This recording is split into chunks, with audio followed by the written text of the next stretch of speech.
역대상 2장에는 유다 자손의 족보가 나옵니다.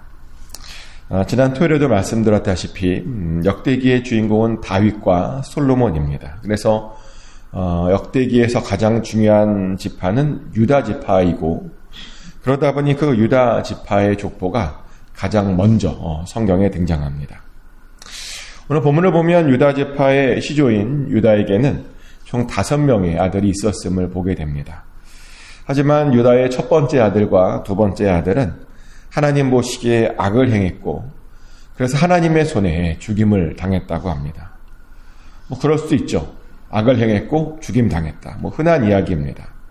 그런데 유다의 넷째 아들과 다섯째 아들은 배가 다른 아들이랍니다. 근데 그렇게 배가 다른 아들들을 얻게 된 이유를 들어보면 우리를 당황스럽게 하는데, 유다가 그 배다른 아들들을요, 며느리에게서 얻었답니다. 완전히 콩가루 집안입니다. 그래서 저 같으면 이런 부끄러운 이야기를 저 같으면 숨겼을 겁니다. 하지만 너무 당황스럽게도 이런 이야기가 성경에 너무나 당당하게 나옵니다. 그것도 구약에서만 2번이나 아주 당당하게 나옵니다. 가장 먼저 나오는 것은 창세기죠. 근데 이 창세기에는 심지어 이 스토리가요, 굉장히 자세하게 그리고 길게 나옵니다. 그러니 역대하 2장에 역대기에 또 등장합니다. 도대체 창세기 기자도 그렇고 역대기 기자도 그렇고 왜 이렇게 부끄러운 이야기를 반복해서 숨겨도 될 텐데 왜 이런 부끄러운 이야기를 반복해서 언급하냐는 겁니다. 왜 부끄러운 이야기를 감추지 않고 뭐가 그렇게 당당한지 드러내냐는 거죠. 그래서 그 이유를 언젠가 한번 깊이 묵상해 본 적이 있습니다. 일반적으로 우리가 우리의 부끄러운 과거를 자꾸만 언급하는 이유는 그런 일을 2번 다시 저지르고 싶지 않기 때문입니다. 그리고 그와 비슷한 일을 하라고 하는 사람들에게 경고하기 위함입니다. 근데 실제로 그래요. 우리가 자꾸만 부끄러운 과거를 언급하는 이유가요, 2번 다시 그런 일들을 하지 않고 싶기 때문이라는 겁니다. 근데 지금 유다 지파도 마찬가지입니다. 유다 지파는요, 하나님께서 만들어주신 그 귀한 제도를 무시하는 일을 2번 다시 반복하고 싶지 않았던 겁니다. 사실 하나님께서는 이스라엘을 위해서 고엘 제도를 만들어 주셨죠. 고엘 제도 다 알 겁니다. 형이 자식 없이 죽으면 그 동생이 그 형을 위해서 형수를 데려가는 일이 고엘 제도죠. 그래서 형수로 하여금 아이를 갖게 해주는 겁니다. 근데 하나님께서 그런 제도를 만들어 주시는 데는 이유가 있죠. 왜냐하면 이스라엘에는요, 과부 혼자 산다라고 하는 것은 정말 굉장히 어려운 일입니다. 거기다가 아이도 없이 산다? 정말 더 힘든 일입니다. 이스라엘의 문화는 농경 문화와 목축 문화였죠. 그런데 그 농경 문화도 그렇고 목축 문화도 그렇고 여자 혼자 할 수 있는 일이 거의 없습니다. 강한 남자들의 힘이 절대적으로 필요한 일입니다. 여자들이 할 수 있는 일이라고는요, 우리가 룻기에서 보면 알듯이 추수가 다 끝나면 그냥 떨어진 나락을 줍는 일밖에 없었습니다. 그래서요, 자식 없이 남편이 죽은 그 과부들은 항상 어떤 생계의 큰 위협에 그렇게 직면하게 되었다는 겁니다. 그래서 그것을 보시고 하나님께서 안타깝게 여겨서 고엘 제도를 만들어준 겁니다. 그래서 과부도 그렇게 살게 해준 겁니다. 실제로요, 그 제도 덕분에 이스라엘의 그 자식 없었던 과부들은 비교적 다른 종족에 비해서 굉장히 안정적인 삶을 살 수 있었죠. 근데요, 유다가 그것을 깼습니다. 물론 처음에는 둘째 아들을요, 그 며느리에게 주었습니다. 그런데요, 그 둘째 아들은 형수에게 자식을 만들어주고 싶지 않았습니다. 왜냐하면 형수가 기껏 자식을 낳아도 그 자식이 자기 자식이 되는 게 아니거든요. 자식이 나면 형의 자식이 되는 겁니다. 그리고 그렇게 되면 자기가 재산을 받아도 그 형의 자식에게 그 재산을 물려줄 수밖에 없는 겁니다. 그러다 보니 욕심이 많았던 그 둘째는요, 형수와 잠자리는 같되 아이는 만들지 않으려고 했죠. 하지만 그 못된 마음을 하나님께서 그냥 놔두시지 않으시죠. 그래서 하나님께서 그 둘째 아들도 바로 죽여버리셨습니다. 그래서 이번에는 셋째 아들이 그 형수를 돌볼 차례가 되었는데, 근데 유다는 그 셋째 아들은 그 며느리에게 주고 싶지 않았습니다. 아들을 괜히 주었다가 그 아들도 첫째도 죽고 둘째도 죽고 셋째도 죽을 수 있다 보니 그 아들을 주고 싶지 않았습니다. 그래서 그 며느리를 친정에게 보내게 되죠. 그러면 핑계대었습니다. 그 셋째 아들이 다 크면 주겠다, 다 크면 연락하겠다 핑계를 대고 주지 않았습니다. 그리고 그 며느리가 그 말을 믿고 갔는데 문제는 연락이 안 오는 겁니다. 다 크면 연락을 주겠다는데 다 큰 것 같은데 연락이 안 왔습니다. 근데 마침 어떤 소문이 들리냐면 그 시아버지 유다가 자기가 사는 마을 근처에 온대요. 그래서 그 아버지를 보려고, 시아버지를 보려고 나갔는데, 근데 문제는 그 시아버지가 자신의 며느리도 알아보지 못하고 그 며느리와 동침했다는 겁니다. 그리고 그렇게 낳은 사람이 베레스와 세라였죠. 베레스와 세라에게는 이런 출생의 비밀이 있었습니다. 근데 이 모든 일들은 왜 그런 일들이 벌어졌냐면 결국 유다가 하나님께서 만들어주신, 이스라엘을 위해서 만들어주신 그 제도, 그 고엘 제도를 지키지 않았기 때문입니다. 그러다 보니 하나님께서 만약 그들이 그런 고엘 제도를 지키지 않으면 어떻게 되는지를 그렇게 보여주신 겁니다. 하나님께서 만들어주신, 그들을 위해서 만들어주신 그 제도를 지키지 않으면 무슨 일이 일어나는지를 그렇게 보여주었던 겁니다. 실제로요, 이 이야기 덕분에 죽은 형을 둔 많은 동생들이요, 이 이야기를 듣고 굉장히 하나님을 두려워하게 되었습니다. 또 아들을 먼저 보낸 그 아버지들도요, 이 이야기를 듣고 사실은 굉장히 두려워하게 되었습니다. 이것을 안 지켰다가, 아들을 안 줬다가 자신들의 집안도 콩가루 집안이 될 수 있지 않을까 굉장히 두려웠을 겁니다. 그리고 어떻게든 그래서 지키려고 했을 겁니다. 하지만 그럼에도 불구하고 역사를 보면요, 이것들이 그렇게 잘 지켜졌던 것은 아닌 것 같습니다. 우리가 그것을 룻기에서 볼 수 있는데요. 룻기를 보면 원래 룻을 돌봐야 했던 사람이 있었죠. 근데 그 사람이 룻을 안 돌봐요. 그래서 보아스가 그것을 보고 그 사람 대신에 자기가 대신 그 의무를 이행해 주었습니다. 이렇게요, 하나님께서 그들을 위해서 정말 좋은 제도를 만들었는데 사람들이 잘 지키지 않았습니다. 근데요, 그런 것에는 이런 고엘 제도만 있는 것은 아니죠. 우리 주변을 찾아보면 하나님께서 우리들을 위해서 정말 좋은 제도를 주셨는데, 좋은 것들을 주셨는데 우리가 그것들을 등한시하고 무시하고 잘 안 지켰던 것들이요, 꽤 주변에 많습니다. 예를 하나 들어볼까요? 안식일도 그런 건데요.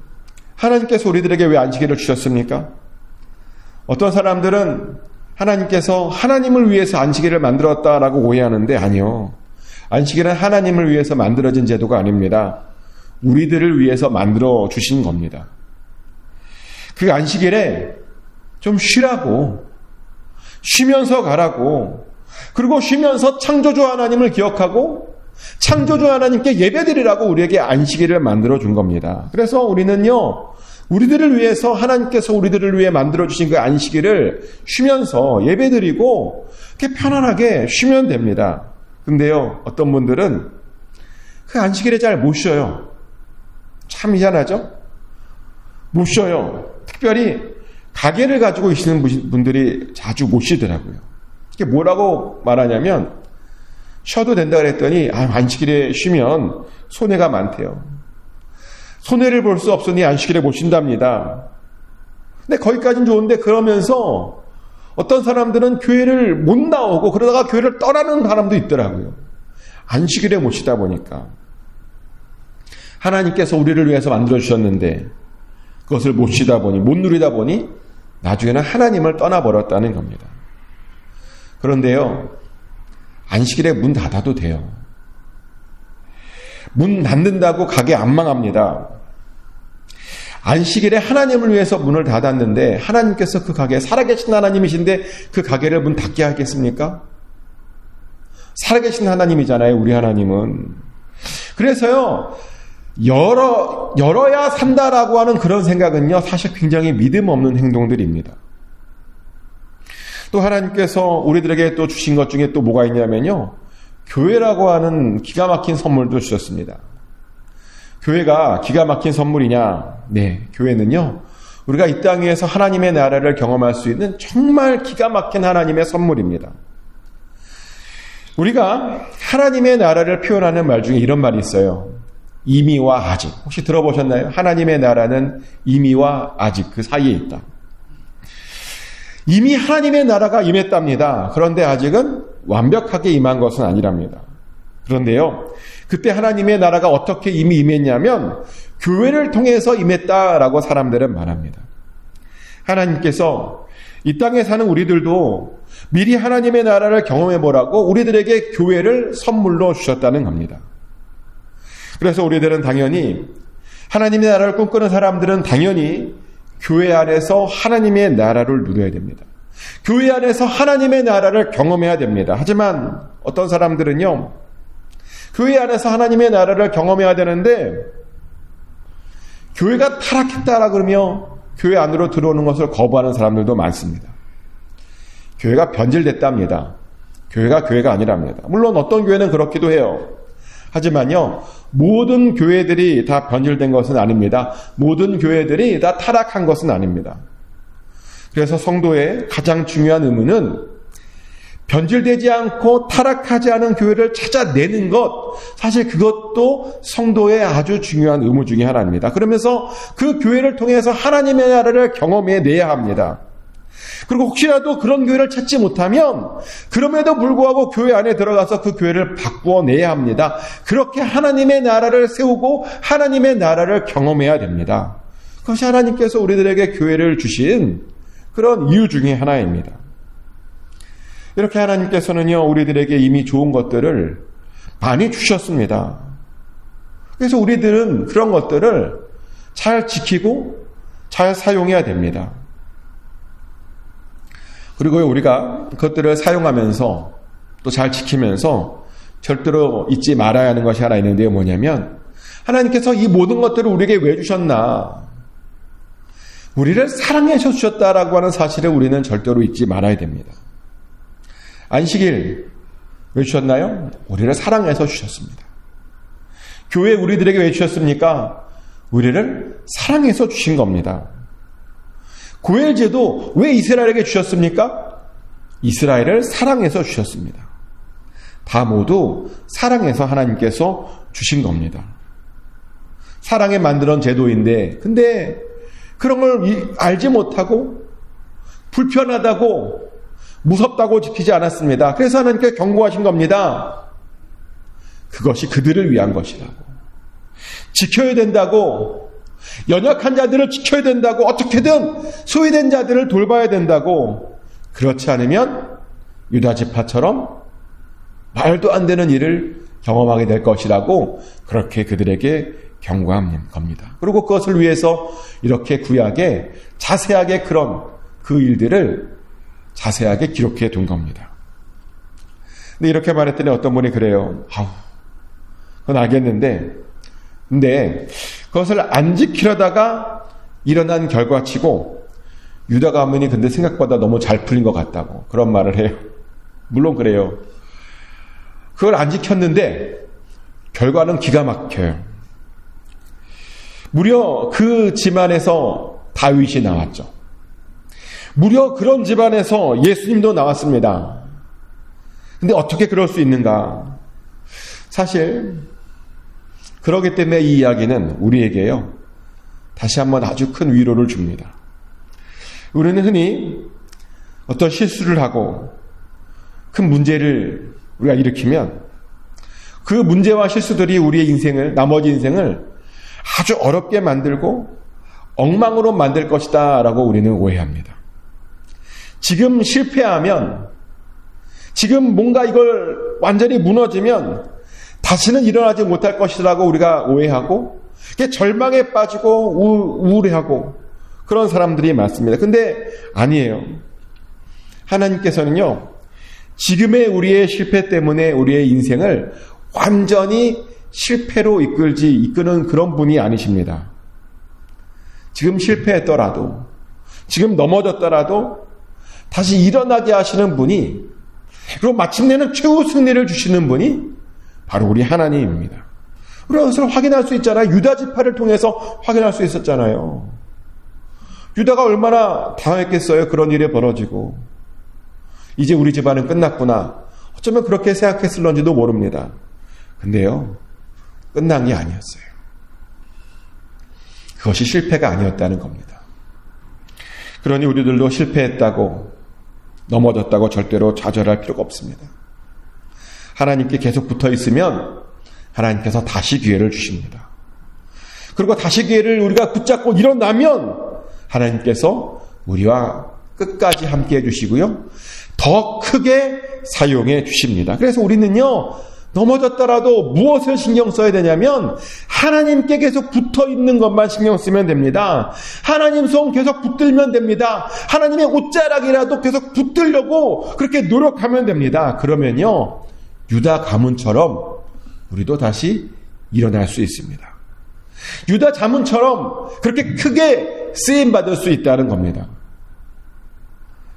축복하는 것은 실패했더라도 절대로 좌절하지 마십시오. 하나님 계속 붙들면 됩니다. 그러면 승리할 수 있습니다. 꼭 그렇게 붙들어서 유다 가문처럼 놀라운 것을 다 받아 누리는 저와 여러분 되시기를 예수 그리스도 이름으로 축복합니다. 기도합니다. 하나님 아버지, 하나님께서 우리들에게 주신 것들이 많은데 우리가 혹시 무지하여서 그것을 누리고 있지 못한 것은 아닙니까? 다시 한번 돌아봅니다. 하나님께 주신 선물 같은 것들을 아버지 제대로 누릴 수 있기를 원합니다. 그리고 또한 넘어졌다고 좌절하거나 계속 넘어져 있지 않기를 원합니다. 아버지, 후훌 털고 하나님 손 붙잡고 하나님 옷자락 붙잡고 다시 일어날 수 있기를 원합니다. 계속 회복받기를 원합니다. 하나님, 우리가 다시 일어나고 계속 일어나는 한 하나님께서 우리에게 끝까지 손 내밀어 주시는 줄 믿습니다. 아버지, 그래서 유다 가문처럼 다시 일어나 크게 쓰임받는 우리 모두가 되게 하여 주시옵소서. 힘을 내게 하여 주시옵소서. 하나님만 붙들고 아버지 반드시 승리함으로 나아가게 하여 주시옵소서. 하나님, 우리와 그렇게 함께하여 주시옵소서. 예수 그리스도 이름으로 간절히 기도드렸습니다. 아멘. 주기도문을 올려드립니다. 하늘에 계신 우리 아버지, 아버지의 이름을 거룩하게 하시며 아버지의 나라가 오게 하시며 아버지의 뜻이 하늘에서와 같이 땅에서도 이루어지게 하소서. 오늘 우리에게 일용할 양식을 주시고 우리가 우리에게 잘못한 사람을 용서해 준 것 같이 우리 죄를 용서하여 주시고 우리를 시험에 빠지지 않게 하시고 악에서 구하소서. 나라와 권능과 영광이 영원히 아버지의 것입니다. 아멘.